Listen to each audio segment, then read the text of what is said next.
সময় মানে হচ্ছে জীবন। সময়ের প্রতিটা মুহূর্ত আমাদের সবার জীবনে এক অমূল্য ধন। এই সময় একদিন আমাদের জীবনকে গড়ে তোলে, অন্যদিকে আবার আমাদের স্বাচ্ছন্দ্য জীবনকেও ধ্বংসের মূল কারণও হয়ে দাঁড়ায়। এই সময় মূলত যারা সময়ের কদর করতে জানেন তারাই আবার জীবনযুদ্ধে এগিয়ে যায়, আর যারা খামখেয়ালি করে সময়কে নষ্ট করে দেয় তারাই আবার সাফল্যের স্বপ্ন দেখে ঠিক মাঝপথেই থেমে যায়। আমরা সেই ছোটবেলা থেকেই শুনে এসেছি যে সময় এবং নদীর স্রোত কারোর জন্য অপেক্ষা করে না।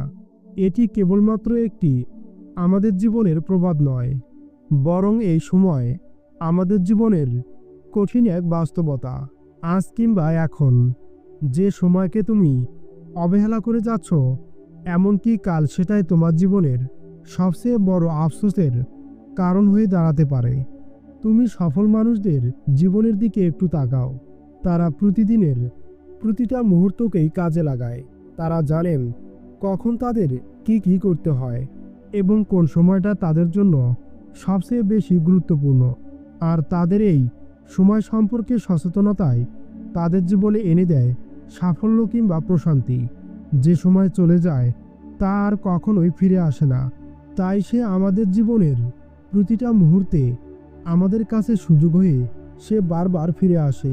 কিন্তু আমরা সেই সময়কে মন দিয়ে বোঝার বিন্দুমাত্র চেষ্টাটা কখনোই করি না।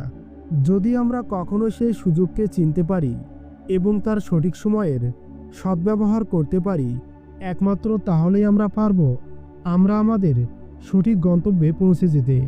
তুমি এখন যদি সময়কে নষ্ট করো, কাল তোমার সামনে থাকবে শুধুমাত্রই আক্ষেপ।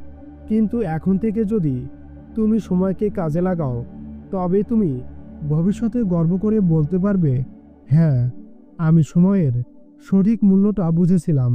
যে ব্যক্তি সময়কে মনের গভীর থেকে সম্মান করে, সময়ও তাকে একদিন সাফল্যের বড় উপহার দেয়।